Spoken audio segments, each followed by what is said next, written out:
Hey everyone, so today's daily inspiration is set around the word circulation. So when I think of the word circulation, I naturally think about the human biosystem and how everything circulates through the body. I sometimes get cold hands and cold feet, and I always have a cold nose, and I often wonder if that is a circulatory issue, because so many people get cold hands and cold feet, but not many children do.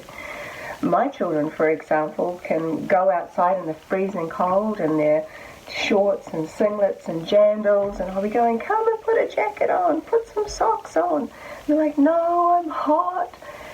And that's kind of their natural healthy state of having a healthy circulatory system. I often think also about the word circulation in regards to the way in which water flows across the planet. Water is always in its state of motion and movement, and it's healthy, and when it's healthy, and it loves to vortex and spiral. It is its kind of state of freedom when it's circulating and moving and vortexing down the streams or the rivers, always going towards source. And I like to think of water in a very philosophical way. I always think that water is always headed towards source. And when I think of myself as a body of water, anything that is taking me closer to source is a good thing. And what is source? Well, for water, the source is the ocean. And the ocean is so huge. It's full of salt, full of beings. And we are saltwater beings. You know, we are not fresh water. We are made of water, minerals, salt, and consciousness. In fact, when you're cremated, what's left are actually salts, and what leaves evaporates. The water leaves the body. And it goes up. And we think about how the water systems work. You know, the water evaporates and it cycles back up into the clouds and comes back down as rain or snow, and it transmutes into the rivers and the streams and goes back into source. Perhaps through this kind of way of looking at water and observing the way the water circulates, we can apply that to this human body. One of the biggest fears people have is of dying. One of the most comforting things that I have been taught by water is to not fear death.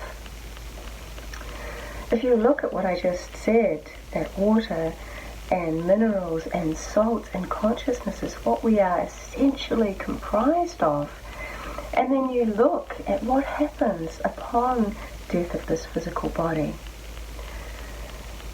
What leaves is the water. It goes up. What remains are the salts, the dense bonds. You watch as a body starts to decompose. The bones are what's left, and then eventually the ashes are what's left. But you don't see any remains of blood anymore. You just see eventually that the water leaves and the salts remain. I personally think that there are two types of water in the body, and that the kind of bulk water, or the water on autopilot that helps to be in constant circulation,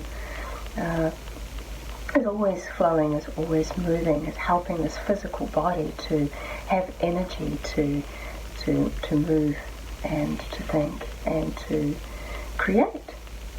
But then there is another type of water, which is informed water, which is very, I think, the kind of conscious element, or the spirit molecule as such, that we have within our body. And it's not just one molecule. I think there are kind of like a molecular school of conscious spirit molecules within this physical body that we have. And we've found 4 stages of water: a liquid, solid, gas, and a type of gel. And the gel is a kind of water inside of our cells. It stretches and has a negative charge, and has various different properties that are different than regular water. And I think because we know so little about water, there are probably many different stages of water that we haven't discovered yet. And perhaps when we die, that special type of water, that conscious water, can perhaps somehow go from a liquid into some kind of vibrational vapor, literally upon death. And that vapor kind of begins to expand, because when a gas expands, it cools, and that's why many people say they feel spirit is cold. And then that might be a way in which we leave the physical body. And it sort of resonates for me. I mean, in the work that I do in crystallography, I do see 2 types of water. When the water begins to freeze, I notice that the informed water, the water that has been influenced in some way, adheres to the bottom of the glass petri dish very, very quickly. And then there is a layer of liquid water on top, which I call the uninformed water. So I see these 2 types of water, and I believe that there are 2 types of water within us. And my feeling, certainly I can't prove anything, this is all theory, is that it is through water that the spirit exits the body upon death. And somehow this just makes me feel comforted. It just kind of also makes sense. And it would explain that feeling of floating. I recently interviewed a friend called Hone who had an out-of-body experience after his heart stopped beating, and he was actually declared dead, and he came back to life again, and he was resuscitated quite some time afterwards. He had a long period of time where he was essentially dead, and he said that he felt himself floating and observing his body. And, well, I mean, it just seems to kind of seem logical somehow that through a kind of process of evaporation, somehow that feeling of floating could potentially be explained. But another way of looking at circulation is in the way that things circulate.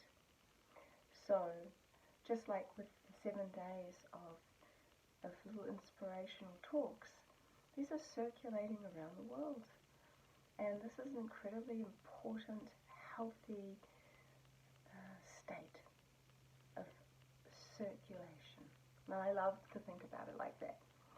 So this may actually be my longest little tidbit of inspiration.